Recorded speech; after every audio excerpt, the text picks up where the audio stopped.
to Conscious Matters. It's a safe space where we chat about how living consciously matters to our well-being, to the one of our surroundings and loved ones, as well as to the earth and humanity as a whole.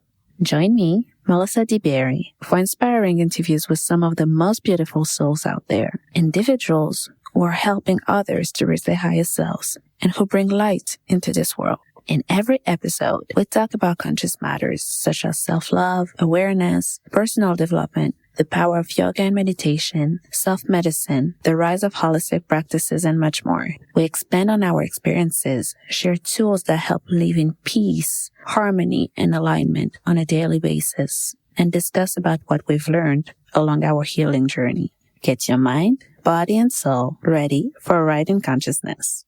Namaste, listeners.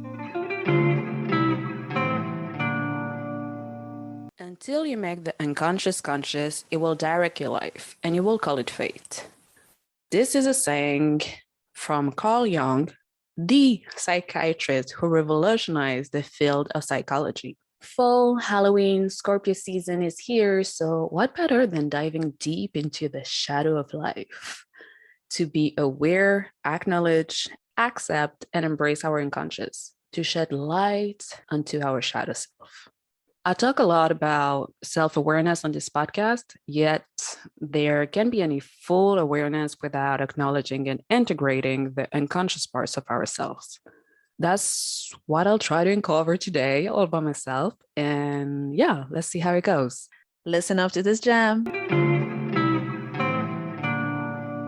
So I'll start with the definition of the shadow in self. With a reference of Carl Jung. I found this one on omens.com. So it says, according to Carl Jung, the shadow consists of all the unconscious parts of our personality.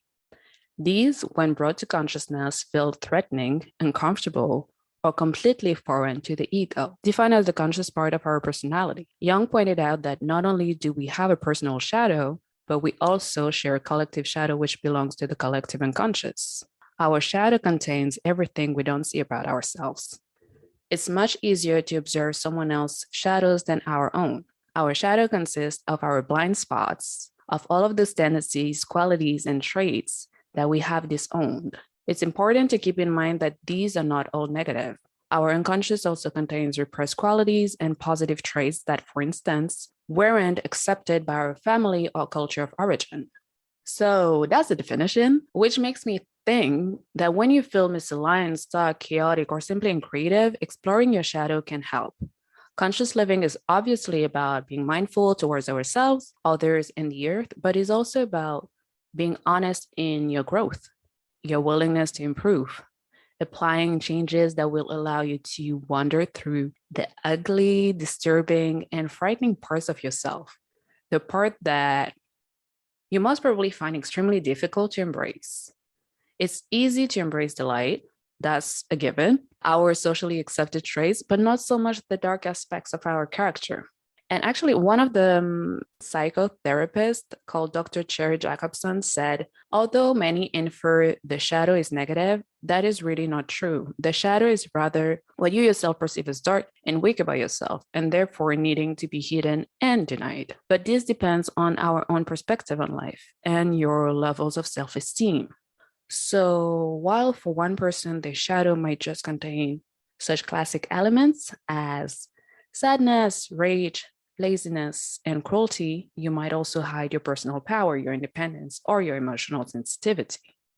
Personally, I really don't believe in chastising our shadow side because it's just composed of neutral attributes, not necessarily good or bad. It's plain and simple character traits that you were once shamed for. It could be literally anything depending on the environment you grew up in. It could be being sensitive or independent, loud. It could be anger or any other emotion that you were not allowing yourself to show. Hence, we decided, most often unconsciously as children, to ignore it or burying it deep inside of us because of pure shame, feeling guilty or afraid to be rejected and supported, mocked, or just seen as weird. By the way, now I take the word weird as a compliment. That's probably the result of some shadow work on my side. But yeah, anyways, Once you're aware of it, it's very interesting to uncover why some parts of your personality have made their way to this side of your brain. Let's say that being seen is now part of your shadow self.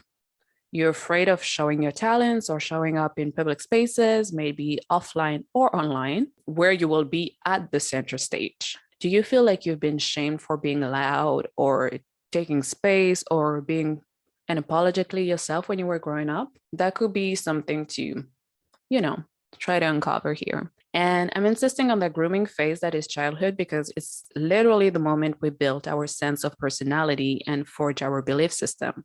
Or I'd rather say that's when we get the programming of what's acceptable and what is not, literally right and wrong, by our environment, family, school, friends, and the media you grew up watching.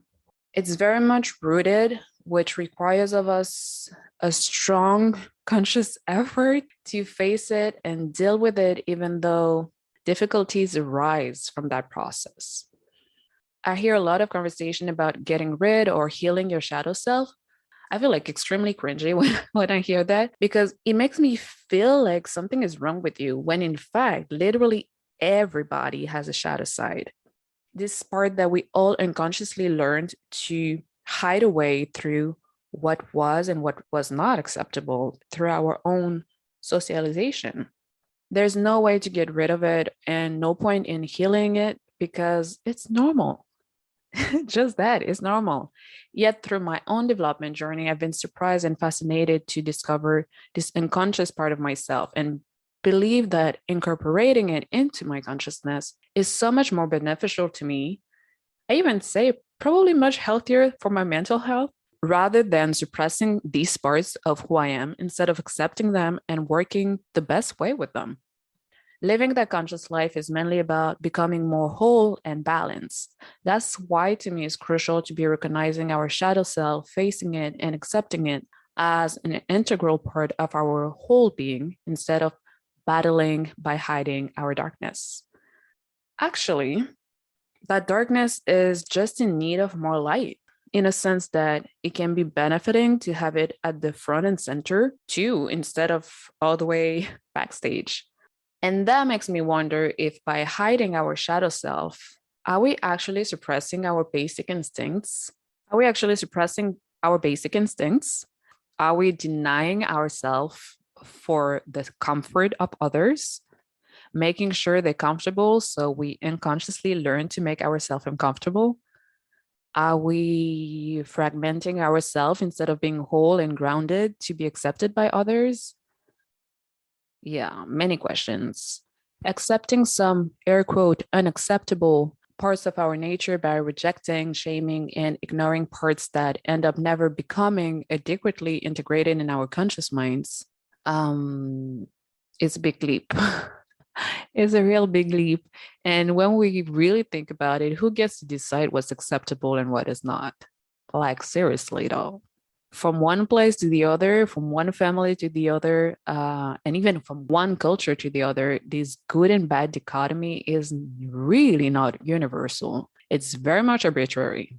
In one country, confidence is an asset and acclaimed, when in another country, it is despised as humility and a quiet demeanor are what is praised. In many parts of the world, if not all part of the world, I don't know, I haven't been everywhere, but I think for the majority, there's a huge nonverbal rule or just an emphasis on trying to putting us in a mold. In the same mold, I would even say putting us in the same mold when we all different and unique. So how are we supposed to fit in the same mold? Why do we have to act like we're all the same? Because at the end of the day, it ends up making us so quick to judge someone based on nothing other than our own perspective on how things and people should be. On that, let me share a scientific fact retrieved from Forbes magazine about first impressions. Apparently, that's what they say, within the first 7 seconds of meeting, people will have a solid impression of who you are. And some research suggests a tenth of a second is all it takes to start determining traits like trustworthiness. How crazy is that? Not even a second, not even half a second, but less than that, a tenth of a second. So I let that sink in. So I'm not gonna come here and act like a saint. Like we've all judged and criticized people in our lives, even if at the end of the day it's completely useless and it's a waste of time, in my humble opinion, of course. Yet we're still humans, and our tendencies to see, criticize, and look down upon undesirable qualities in others is almost second nature to us. If it had to serve one purpose, it will be that it can bring self awareness. I like to call it the shadow mirror. I don't actually know if that term is a thing or not, but that's how I call it. So the shadow mirror, I see it as the thing that annoys you so much in the other person could actually be something that you too portray, or that you have been denied the possibility to show that trait or be shamed for it in the past. So yeah, so that shadow mirror, I think it also shows all of the positive traits that you don't feel able to fully express can also be projected onto you. You'd usually admire or envy that person for it. That mirror works both ways. And trust me, you're certainly triggering a lot of people too, just by being yourself. So take everything with a grain of salt. When you're aware of your shadow, it's so much easier to be okay with your triggers and to see them from a higher perspective. Why am I triggered right now? Oh, because I dealt with a similar situation or person in the past and I got hurt. Or I acted as such in the past and was blamed or punished for it, which made me internalize that it's bad to act like that. Okay, so am I then projecting that, or am I actually grounded in the present, not making assumptions? The more we'll reject, hide, or fail to take into account our darkness, we'll be triggered left and right, obsessed by other people's opinions of us, and never truly accept ourselves for who we are. And to me, that's really sad. And that's not fair to our inner child. Because the more you repress something, the more it grows in power until you see it. It's like it is trying to say to you, hey, hey, hey, I'm here. I know you see me even though you don't want to, but I'm here. So just like this annoying little kid who's going to bug you until you acknowledge their presence, and at the most uncomfortable time, of course, otherwise it's not funny. Yeah, so these aspects of yourself you're trying to shove down deeply will manifest themselves in other ways. Trust me on that. So this could be through low self-worth, chronic illnesses, mental health issues such as depression, anxiety, panic attacks, just to enumerate some, as well as unhealthy coping mechanism like addiction of any kind. Could be, of course, drugs, but also food, escapism through TV, binging, and so on. All of that to say that your dark side can actually really help you in your life. You just got to be cozy with it, get to know it, understand it, and embrace it. Even the expression battling your inner demons is strange. Instead of battling with something that's inside of you, why not be like, hey, inner demon, what's up? Why have you been acting out? Why do you need to soothe yourself? Sitting down and investigating with self compassion in order to gain more self awareness by unlearning and deconditioning some things and behaviors you were taught to believe in one way, when in reality, it's not your way, it's not your own way, or at least not the one which will help you serve your higher purpose and find your unique path.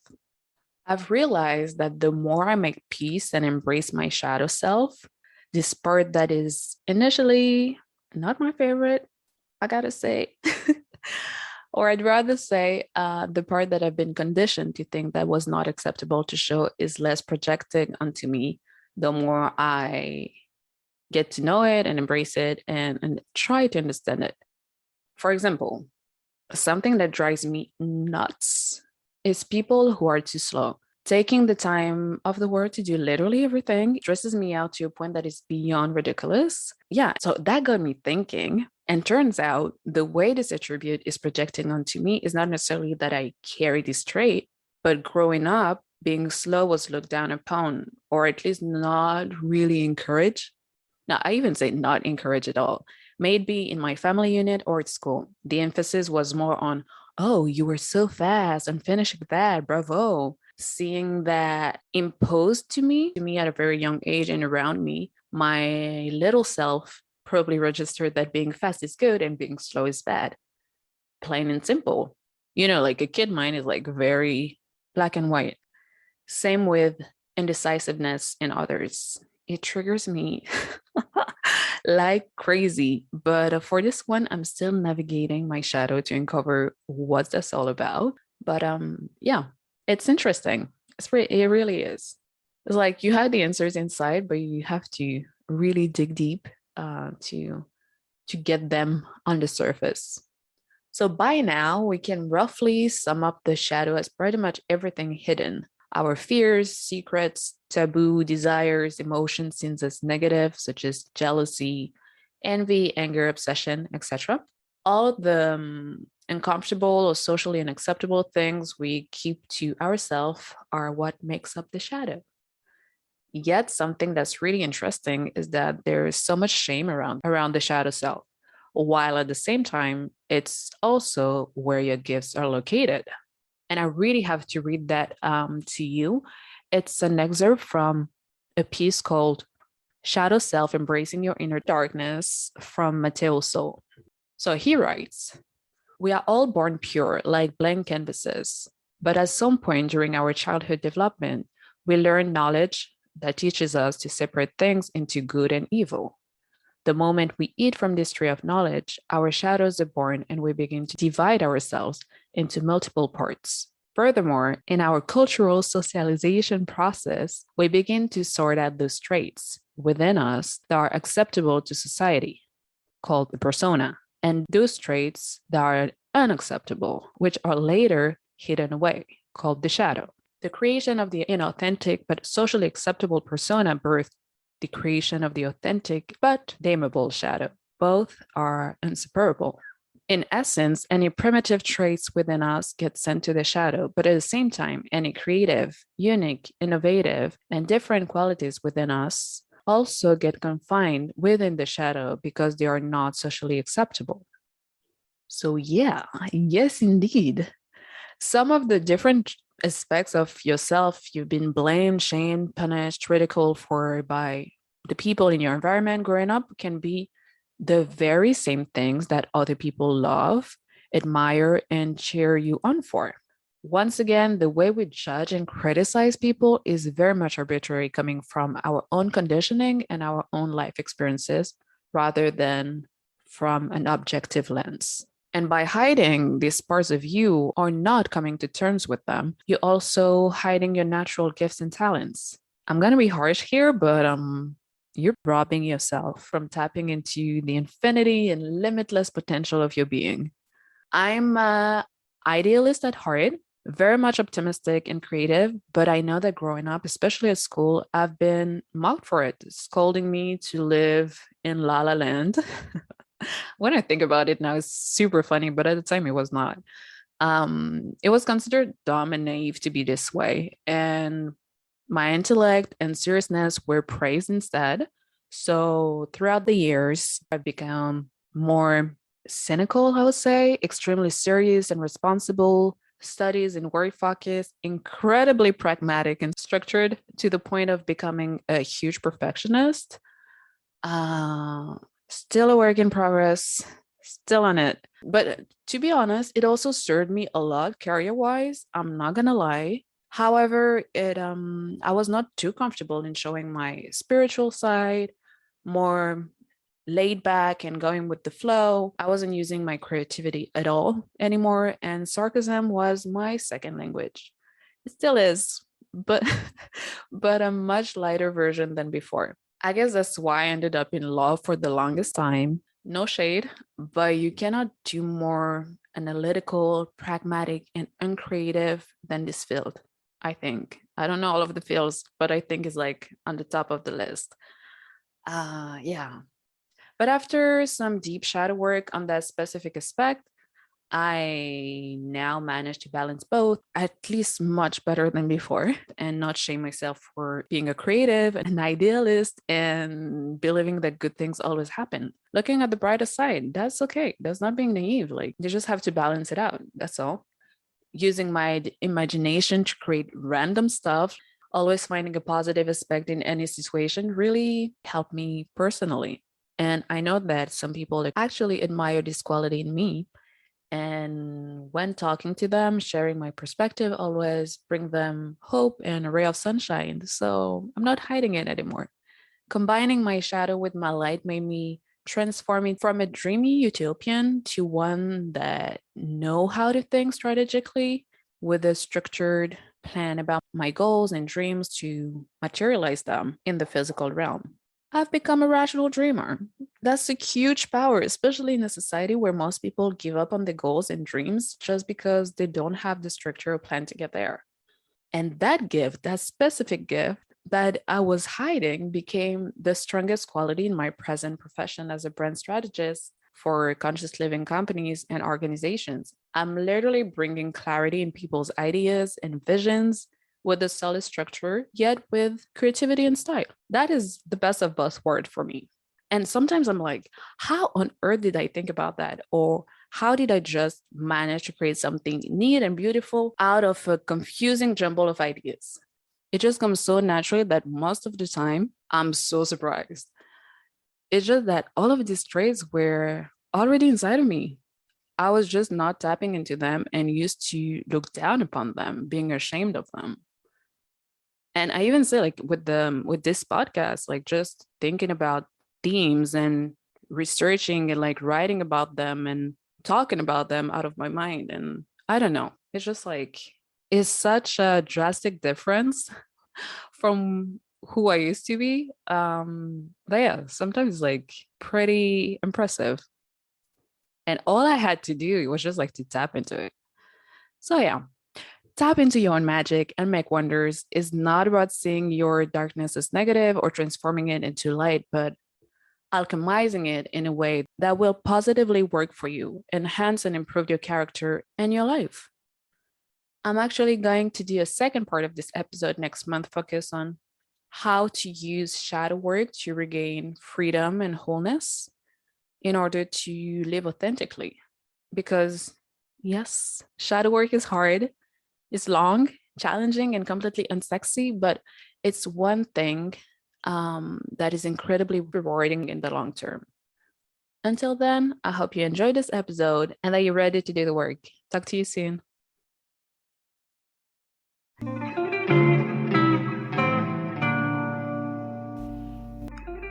Conscious Matters is a self-produced podcast. If you enjoyed this episode, please leave a review and or donate. 5 stars always preferred. Your support will help to keep on raising the collective consciousness together. Talk to you soon.